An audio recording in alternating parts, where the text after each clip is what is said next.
오늘 들으실 하나님의 말씀은 구약성경 출애굽기 3장 13절부터 15절까지입니다. 출애굽기 3장 13절부터 15절까지입니다.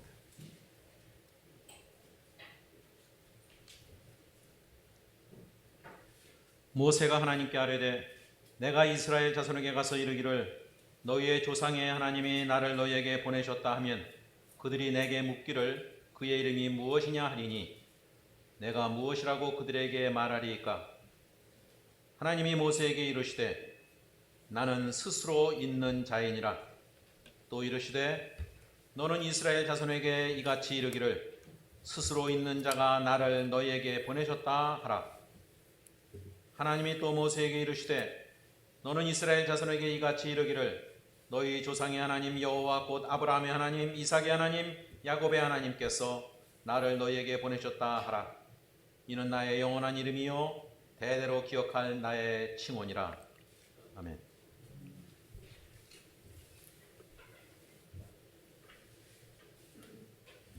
예, 4월부터 오늘까지 오늘 이 본문을 가지고 사실은 네 번째 하는 설교입니다. 그만큼 이 모세와 하나님과의 대화에 되게 중요한 내용들이 많다는 거죠. 40년 동안 양을 치던 미디안 광야에서 모세에게 하나님이 나타나셔서 불붙는 가시떨기 나무 가운데 말씀을 하시는, 그리고 모세에게 출애굽의 사명을 맡기시는 사건입니다. 그래서 이제 내가 너를 바로에게 보내서 너에게 내 백성 이스라엘을 애굽에서 인도하여 내게 하리라 라고 그 사명을 말씀하시자 우리가 앞에서 본 것처럼 모세가 첫 번째 질문을 했어요. 내가 누구이기에 바로에게 가며 이스라엘 백성을 애굽에서 인도하여 내리까? 내가 누구이기에, 이 부분을 가지고 제가 아마 첫 번째 말씀을 드린 걸로 기억이 납니다. 이 질문에 대해서 하나님이 대답을 두 가지로 하셨죠. 첫 번째는 내가 반드시 너와 함께 하리라. 이 본문으로 제가 두 번째 설교를 했던 기억이 납니다. 그리고 한 말씀 더 하셨죠. 내가 그 백성을 애굽에서 인도하여 낸 후에 너희가 이 산에서 하나님을 섬기리니 이것이 내가 너를 보낸 증거니라. 출애굽의 목적이 뭐냐? 목적지는 가나안이었지만 목적이 가나안은 아니다. 제가 그렇게 말씀드렸을 거예요. 출애굽의 목적은 하나님을 예배하고 하나님을 섬기게 허락하기 위해서 자유롭게 할 수 있도록 하신 것이 출애굽의 목적이었다. 이게 제가 세 번째 했던 설교로 기억이 납니다. 그리고 그 다음 내용이 오늘 설교의 본문이죠. 모세의 내가 누구이기에 바로에게 가며 이스라엘 자손을 애굽에서 인도하여 냅니까? 라는 질문에 대한 하나님의 대답이 끝나자 모세가 두 번째 질문을 해요. 오늘 13절이죠. 모세가 하나님께 아뢰되 내가 이스라엘 자손에게 가서 이르기를 너희의 조상의 하나님이 나를 너에게 보내셨다 하면 그들이 내게 묻기를 그의 이름이 무엇이냐 하리니 내가 무엇이라고 그들에게 말하리이까? 그러니까 모세의 질문은 그거죠. 이제 제가 하나님 명령대로 그들에게 가서 출애굽의 얘기를 하면 그들이 저한테 물을 겁니다. 너 누가 보냈냐? 네가 보낸 그 하나님의 이름이 뭐냐? 라고 물을 텐데 제가 그때 뭐라고 대답해야 되겠습니까? 이게 이제 모세의 그 질문이죠. 하나님의 이름을 묻는 거예요, 지금 모세가. 여러분, 우리가 늘 하나님을 섬기는데 하나님의 이름이 뭡니까? 하나님의 이름. 이 모세의 두 번째 질문, 즉 하나님의 이름을 묻는 질문에 대해서 하나님이 이렇게 대답하셨죠. 14절. 하나님이 모세에게 이르시되 나는 스스로 있는 자니라. 또 이르시되 너는 이스라엘 자손에게 이같이 이르기를 스스로 있는 자가 나를 너에게 보내셨다 하라. 스스로 있는 자다. 영어 성경들이 대부분 이걸 이렇게 번역했어요. I am who I am 또는 I am that I am. 한 번역판은요 이렇게 번역했습니다. I am the being, 비동사의 ing, I am the being, 대문자로 나는 존재 그 자체다. I am the being. 우리말 성경 보면요, 공동번역과 새 번역은요, 나는 곧 나다. 근데 이 번역은 별로 제가 볼 때 이게 아무런 느낌을 못 주는 말이에요. 나는 나다. 이 번역이 저는 별로 좋다고 생각하지 않습니다. 현대인의 성경은 나는 스스로 존재하는 자다. 이렇게 번역했고요. 표준 새 번역은 나는 스스로 있는 자다. 이렇게 번역을 했어요. 자, 이 하나님의 이 대답, 나는 스스로 있는 자라는 것은 무슨 뜻일까? 첫 번째 의미는 그거예요. 하나님은 자신이 존재하기 위해서는 그 누구의 도움도 필요하지 않다는 겁니다. 나는 스스로 있는 자야. 누가 나를 있게 할 수 있는 존재가 아니야. 하나님은 스스로의 힘으로 존재하시는 분이 하나님이다. 여러분, 세상의 모든 것은요, 다 원인이 있어요. 휴대폰, 그게 스스로 존재할 수 있나요? 누가 만들었잖아요. 어떤 건물이 있다, 그게 뭐 백몇 층, 그게 혼자 생겨난 게 아니잖아요. 누가 그 건물을 만든 거예요. 어디 그것들 뿐입니까? 사람도 하나님이 만드셨고, 이 자연도 산과 하늘과 바다도 하나님이 만드신 거예요. 그래서 어떤 눈에 보이는 모든 것은 결과인데 그것에 원인이 있다는 거죠. 그것을 만든 이가 있어요. 그런데 하나님은 스스로 존재하는 분이다. 무엇에 의해서 만들어진 분이 아니다. 그리스의 아리스토텔레스가 신을 추구하다가 이런 표현을 썼어요. 신은 제1원인이다. The first cause라는 단어를 썼어요. 첫 번째 원인. 그러니까 어떤 결과가 있으면 우리가 인과관계란 말 하지만 결과에 원인이 있어요. 그 원인은 또 어떻게 생겼냐? 그것의 원인이 또 있어요. 그러니까 계속 물고 올라가는 거죠. 어떤 결과, 휴대폰 사람이 만들었어. 그 사람은 누가 만들었어? 하나님이 만들어. 이렇게 거슬러 올라가죠. 그러다 보면은 제일 첫 번째 원인을 만나게 된다는 거죠. 그러니까 우리는 결과이자 원인이거든요. 사람은 하나님의 만드신 결과지만 휴대폰을 만든 원인이에요.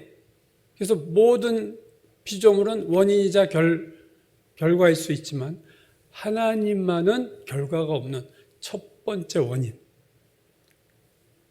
그게 the first cause라고 얘기했어요. 아리스토텔레스가 이렇게 얘기했어요. 제일 원인을 제외한 모든 존재는 그것이 존재하게 된 원인을 가진다. 그러나 제일 원인만은 예외여서 그 제일 원인을 존재하게 하는 원인 같은 것은 없다. 따라서 제일 원인은 다른 모든 것의 원인이다.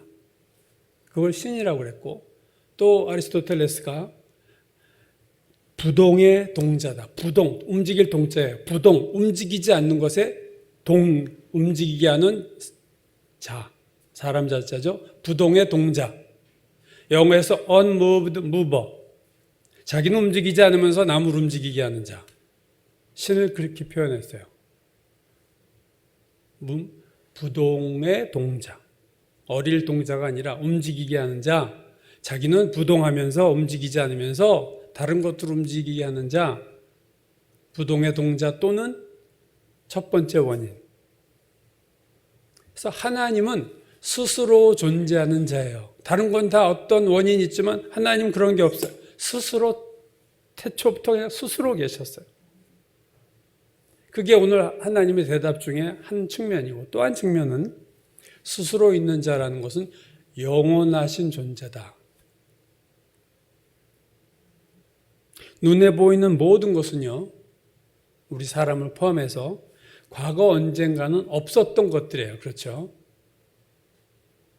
없었던 것인데 지금 생겨난 거죠. 그리고 눈에 보이는 모든 것은 미래의 어떤 순간에 또 다 사라지게 돼 있어요. 즉, 모든 만물은 과거 어느 순간에는 없었고 미래의 어느 순간이 되면 다 없어질 것들이에요. 모든 생물이 그렇고 인간이 그렇고, 인생은 나그네 길이다. 왜? 잠깐 왔다 또 없어져요. 없었던 존재가 생겨났다가 좀 지나면 다 없어져. 뭐 사람만 그런가요? 무생물도 그래요. 베드로후서 3장 12절, 그날에 하늘이 불에 타서 풀어지고, 하늘도 없어지고 물질이 뜨거운 불에 녹아지려니와 하늘과 땅이 다 없어지는 날이 옵니다. 우리 눈에 보이는 것. 그리고 새 하늘이 오고 새 땅이 오는 거예요. 하나님의 새로운 창조가 그때 또 올 겁니다. 그래서 고린도후서 4장 18절에서 바울이 우리가 주목하는 것은 보이는 것이 아니요 보이지 않는 것이니 그 다음에 보이는 것은 잠깐이요. 그렇죠? 보이는 것은 잠깐입니다. 눈에 보이는 건 다 사라지게 돼 있어요.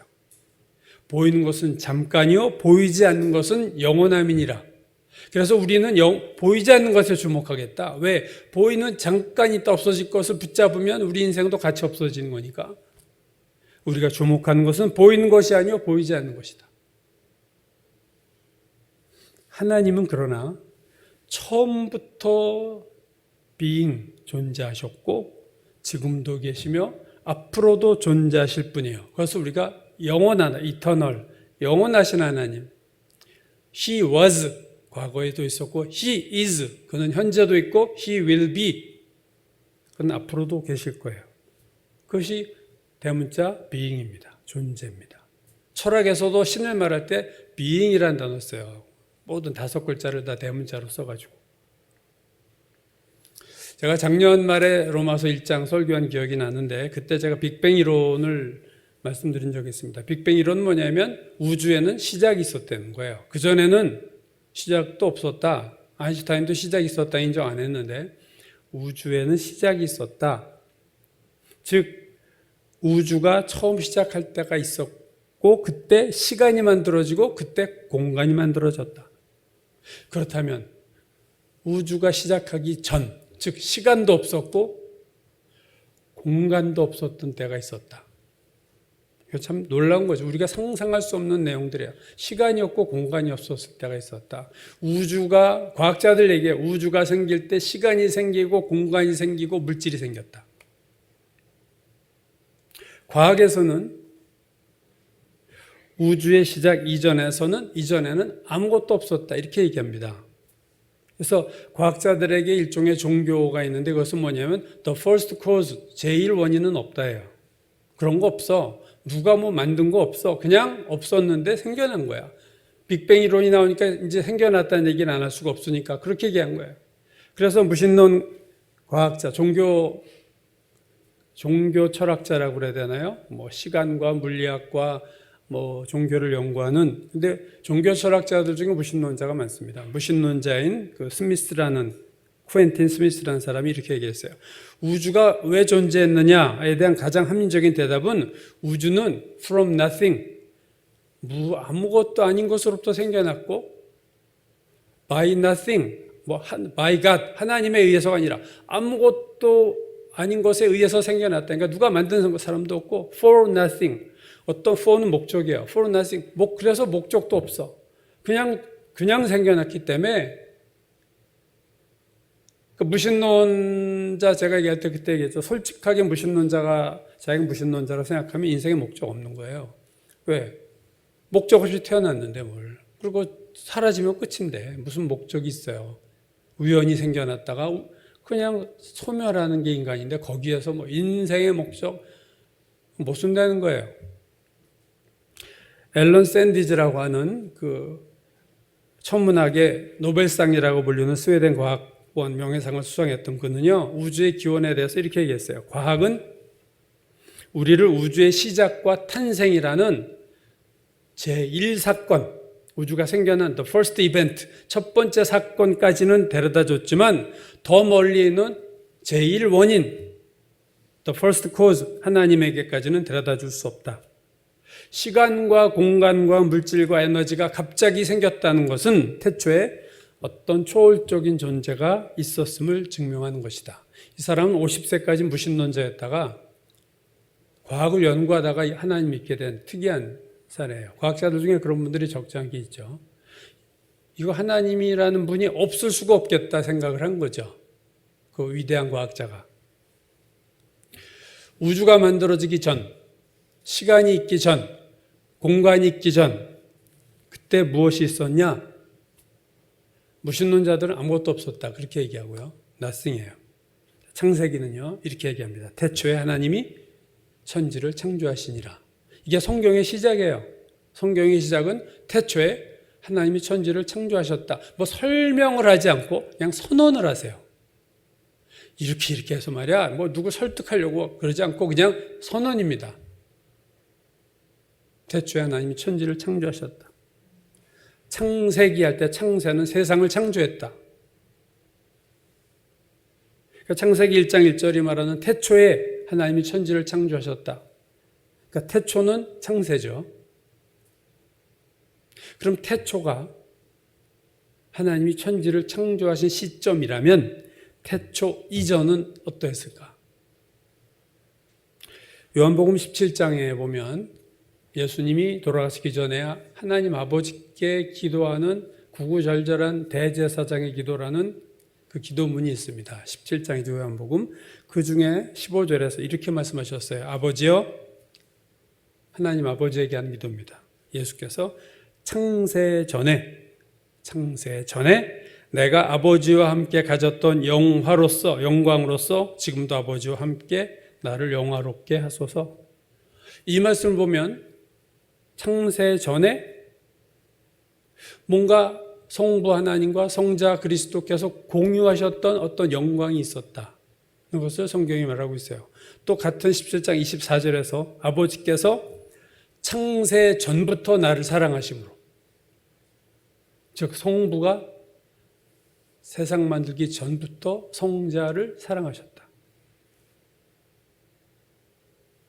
그러니까 예수님의 기도를 통해서 할 수 있는 것은 하나님이 세상을 창조하시기 전부터 성부, 성자, 사실은 창세기 1장 보면은 하나님 영이 수면에 운행하니라 성령도 계신 거죠. 삼위 하나님이 다 계셨어요. 그리고 세 성부, 성자, 성령은 서로 사랑하셨다. 그게 창세 전에 있었던 일이라고 성경이 말씀해요. 또 하나 에베소서 1장 4절 창세 전에 그리스도 안에서 우리를 택하사, 이게 놀라운 말씀이죠. 세상을 창조하시기도 전에 이미 우리를 그리스도 안에서 택하셨다. 그리스도를 통한 구원을 창세 전부터 계획을 하셨다. 결국 우주가 시작되기 전, 창세 전에 성부, 성자, 성령이 계셨고 그분들끼리 서로 사랑하셨고 구원의 계획을 갖고 계셨다. 태초 이전부터 하나님이 먼저 계셨다. 그러므로 하나님이 영원하신 분이에요. 오늘 나는 스스로 있는 자다 할 때는 영원하신 하나님. 그래서 히브리서 13장 8절이 이렇게 말하죠. 예수 그리스도는 어제나 오늘이나 영원토록 동일하시니라. 그는 조금도 변함이 없는 분이에요. 모든 피조물은 변화돼요. 늙고 변질되고 좋아지기도 하고 하지만 하나님은 항상, 인간은 비카밍, 뭐가 되어가고 있지만 하나님은 비잉입니다. 존재 자체고 요동도 없고 변화도 없고 그분은 항상 똑같아요. 영원 전부터 지금까지, 앞으로까지. 그 하나님의 이름은 스스로 있는 자예요. 요한계시록에 4장에 하늘의 천상의 예배가 나오고 5장에도 예배가 나오는데 4장의 예배는 하나님에 대한 예배고 5장 계시록 5장은 어린 양 예수 그리스도에 대한 예배입니다.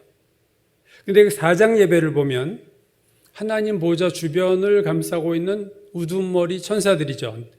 네 생물, 그리고 24장로들이 이제 하나님을 찬양하고 예배하는 장면이 나오는데 그들이 예배하는 이유를 우리가 주목해 볼 필요가 있어요. 먼저 하나님 보좌 가운데와 보좌 주위에 있는 네 생물의 예배입니다. 4장 8절 9절이요. 네 생물은 밤낮 쉬지 않고 이르기를 거룩하다 거룩하다 거룩하다 주 하나님 곧 전능하시니요 전에도 계셨고 이제도 계시고 장차 오실 이시라.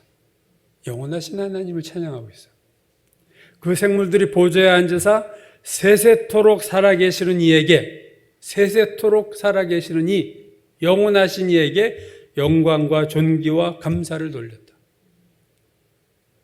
찬양을 뭐라고 합니까? 전에도 계셨고 이제도 계시고 장차 오실 하나님, 세세토록 살아계신 하나님. 그 찬양의 이유가 하나님의 영원하심이에요. 영원하심에 영원하신 하나님을 찬양하고 있어요.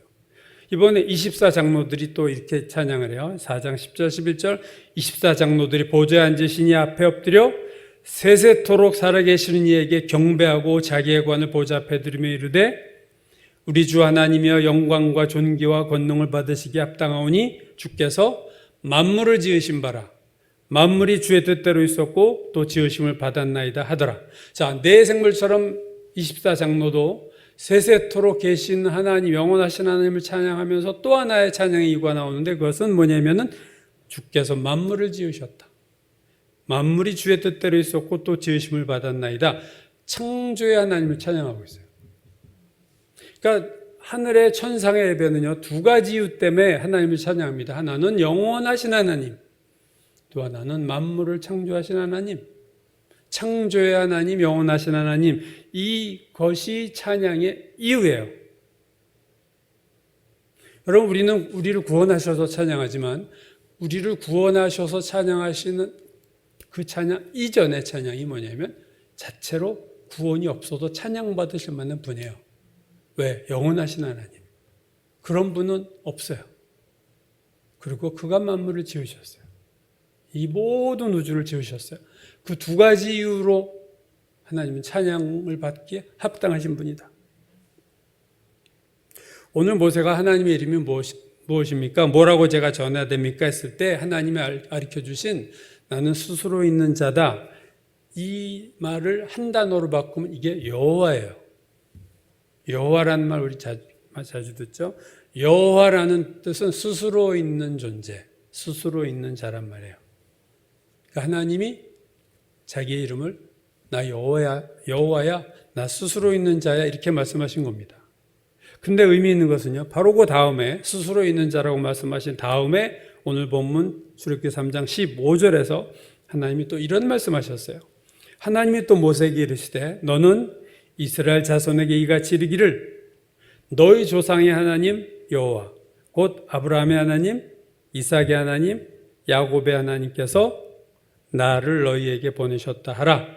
이는 나의 영원한 이름이요 되도록 기억할 나의 칭혼이라.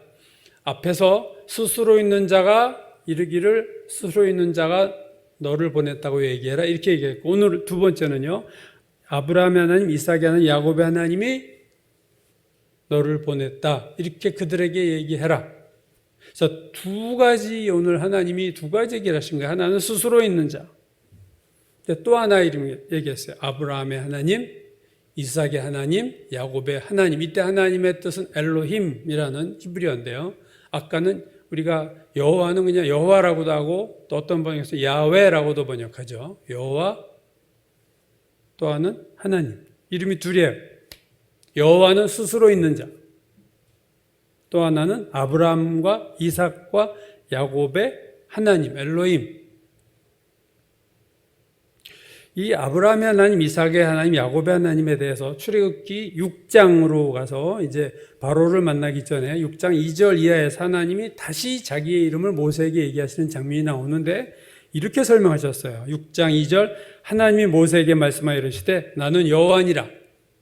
난 스스로 있는 자야. 그러시면서 나는 여호와인데 내가 아브라함과 이삭과 야곱에게는 전능의 하나님으로 나타났으나 나의 이름을 여호와라고는 그들에게 알리지 아니했어. 네. 나 여호와인데 이전에 너희 조상들 아브라함, 이삭, 야곱에게는 여호와라는 이름을 내가 가르쳐주지 않았어. 그리고 그들에게는 무슨 이름만 가지고 얘기했냐? 나는 전능의 하나님이다. 나는 전능한 하나님이다. 그들에게는 그렇게 얘기했어. 그래서 8절에 보면 내가 아브라함과 이삭과 야곱에게 주기로 맹세한 땅으로 너희를 인도하였고 그 땅을 너희에게 주어 기업을 삼게 하리라. 나는 여호와라 하셨다. 이제 여호와라는 이름을 하나님이 확실하게 쓰시죠. 아브라함과 야곱과 이삭에게는 여호와란 이름을 알리지 않고 전능의 하나님으로만 나타났다. 전능의 하나님, 엘이란 단어도 하나님의 엘 샤다이.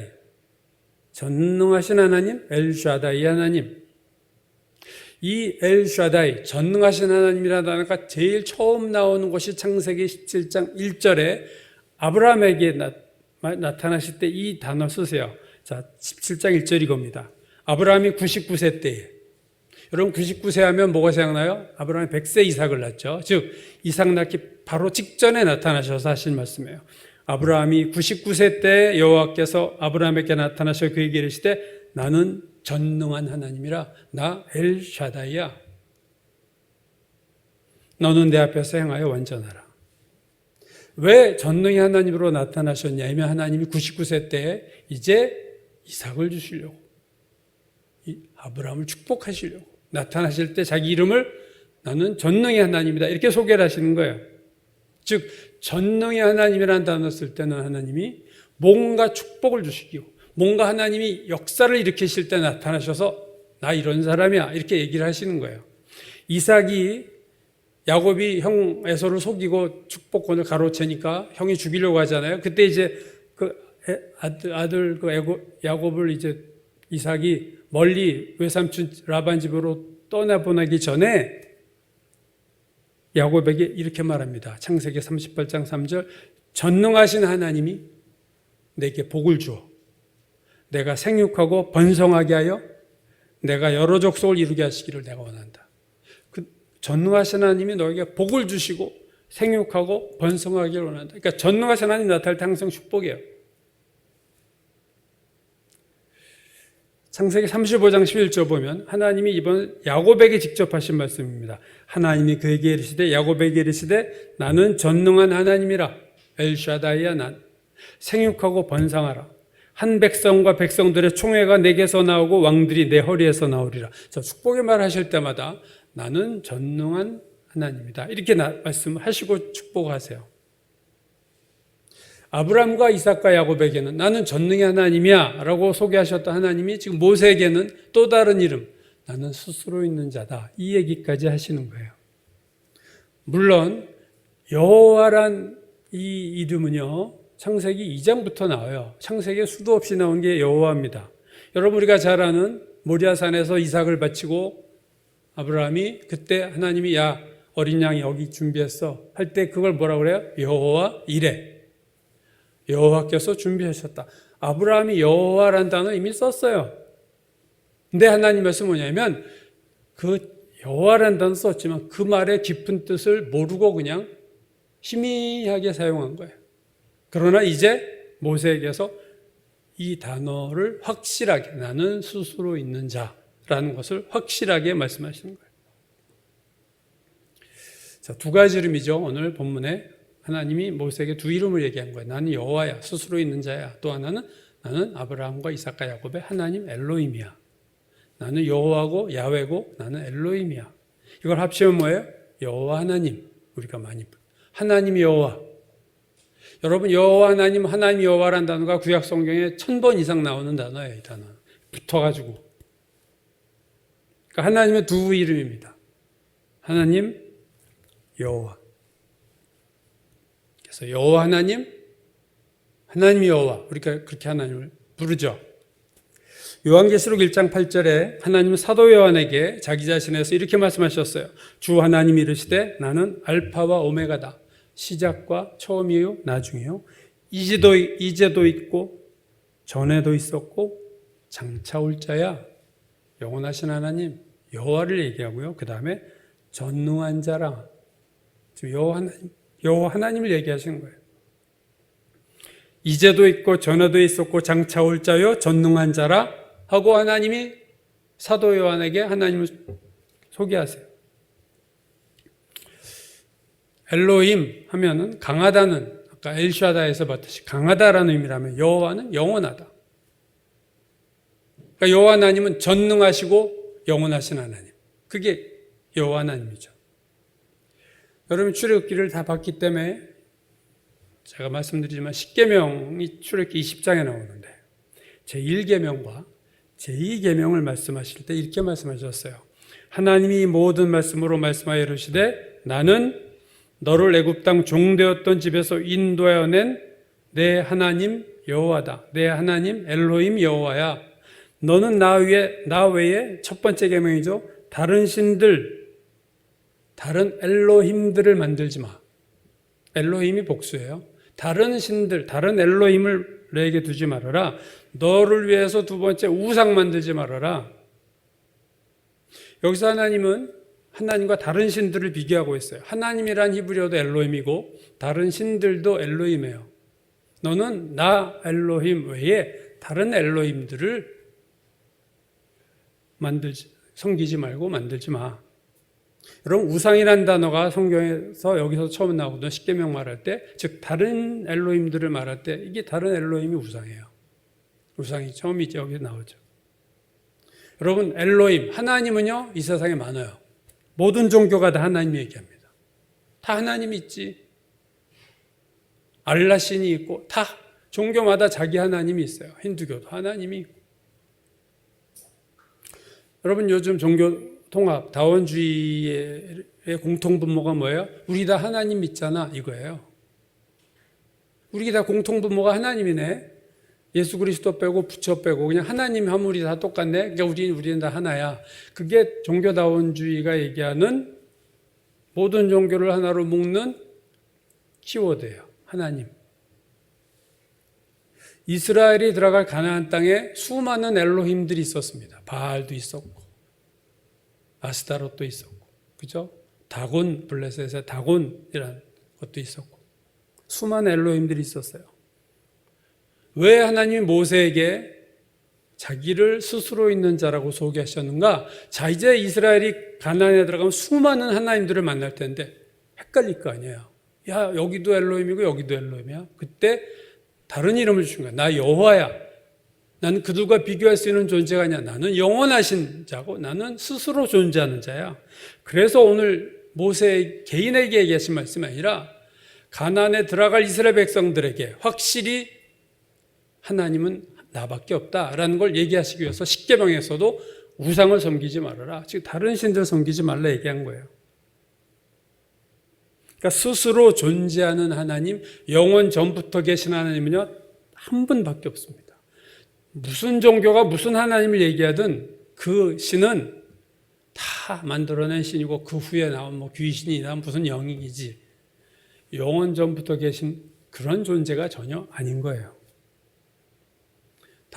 다원주의가 말하는 우리는 모두 하나님을 믿게 종교 통합할 수 있다. 다 틀린 말이에요. 스스로 존재하시고 제일 원인이 되시고 부동의 동자가 되시는 하나님은 단 한 분 우리가 믿는 하나님 외에는 없다고 얘기죠.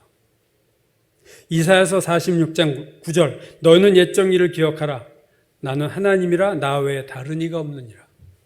나 외에 다른 이가 없어. 호세아서 13장 4절 그러나 애굽 땅에 있을 때부터 나는 내 하나님 여호와라. 나밖에 내가 다른 신을 알지 말 것이라. 나밖에.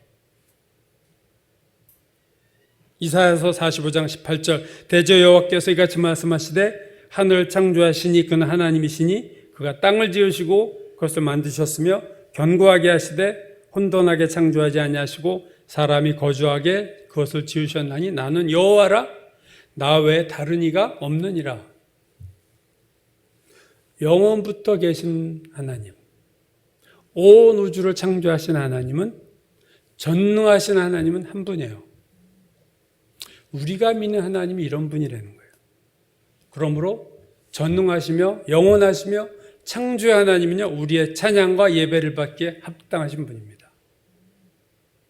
또 이런 하나님 우리에게 무슨 명령도 내리시기에 합당하신 분이에요. 우리는 그의 명령에 순종해야 되고 그를 섬기며 예배해야 되는 것이 마땅한 거예요.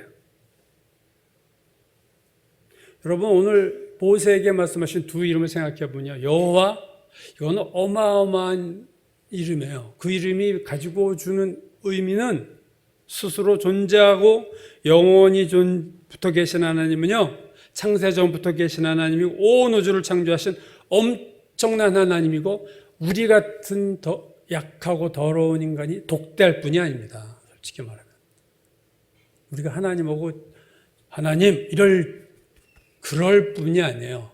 여호와는. 반면 아브라함의 하나님, 이삭의 하나님, 야곱의 하나님이라고 할 때는요, 여러분 아브라함의 하나님은 뭐예요? 아브라함이 경험한 하나님입니다. 아브라함에게 나타나신 하나님이에요. 이삭의 하나님, 야곱의 하나님도 같은 말이죠. 즉 하나님이 두 번째 이름, 나는 아브라함의 하나님, 이삭의 하나님, 야곱의 하나님이야. 이 말은 우리가 하루하루의 삶 속에서 경험하는 하나님입니다. 아브라함의 하나님만 되시나요? 도마가 이렇게 얘기했어요. 나의 주, 나의 하나님이십니다. 도마의 하나님이 돼요. 뭐 도마의 하나님만 돼요? 오늘 우리의 하나님이고 나의 하나님이에요. 여호와가 너무 커다랗고 거대하고 위대해서 우리가 앞에 설 수도 없다면 아브라함과 이삭과 야곱의 하나님은요, 우리가 1대1로 개인적으로 만날 수 있는 하나님입니다. 양면성이죠. 두 이름이 갖고 있는 양면성이에요. 신앙생활을 하나님과 동행한다 할 때는 아주 친밀하고 내가 너희가 친구다, 우리를 친구라고 불러주시는 하나님. 얼마나 따뜻하고 1대1로 대화도 하고 뭐 이렇게 다 얘기할 수 있는 하나님이야. 그러나 그러면서도 잊지 말아야 할 것은 뭐냐? 나를 만나주시고 내 기도에 응답하시고 나와 교제하시는 하나님이 내 수준이 아닌 것은 확실히 아셔야 돼요. 그분은 창세전부터 계신 분인데 그분이 나를 지금 만나주고 계신 거예요. 황송하잖아요. 온 우주를 만드신 분. 우리가 하나님이 거룩하다 할 때 그 말의 의미를 1000분의 1도 10,000분의 1도 못 이해합니다. 어느 정도 거룩하신 분인지 우리는 몰라요. 솔직히. 내 수준에서 생각하니까 항상. 내 수준에서 거룩을 아무리 상상해도 하나님을 잡아낼 수 없어요. 그분은 왕의 왕이에요. 모든 왕 중에 왕이에요. 우리가 막 하나님 앞에 대들고 맞짱 뜰 뿐이 아닙니다. 솔직히 말하면. 무릎을 꿇어야 되고 두려워해야 되고 떨며. 여러분 생각해 보세요. 바울이 다메섹으로 가다 만나고 엎드리죠. 요한계시록에서 사도 요한이 그리스도 만날 때 엎드립니다. 다니엘서에서 다니엘이 엎드리고 에스겔이 엎드려요. 하나님 만날 때마다. 이사야가 6장에서 소명받을 때 하늘의 모습 보여주니까 내가 더러운 인간이 하나님 만나서 난 죽을. 하나님 놀라우신 하나님이에요. 우리를 만나주시는 것, 우리의 기도를 들으시고 우리와 대화하시고 동행하시는 것, 이건 엄청난 축복입니다. 이런 영원하신 분이 나 같은 것의 기도를 들으시고 내가 원망을 하고 불평할 때도 그냥 가만히 들어주고 계시고 책망하지 않으시고. 오늘 하나님의 상반된 두 이름을 우리가 봅니다. 아브라함과 이삭과 야곱의 하나님, 나의 하나님. 또 하나는 스스로 계신 하나님, 영원하신 하나님, 온 우주를 만드신 놀라우신 하나님. 우리가 하나님을 만날 때마다 이 두 축을 놓치지 않고 만날 수 있어야 돼요. 개인적인 하나님과 이거 너무 또 두려워하고 막 우주를 이것만 가져도 안 되고 그럼 우리가 하나님과 대화도 못하죠. 그러나 또 이 커다란 하나님 잊어버리고 그냥 나와 시시콜콜 이 수준인 줄 하나님 그렇게 만나도 안 되고 이 두 이름을 동시에 가지고 하나님 앞에 더 깊이 하나님을 경험하는, 하나님의 이름을 더 깊이 알아가는 저와 여러분 되시기를 주의 이름으로 축원합니다.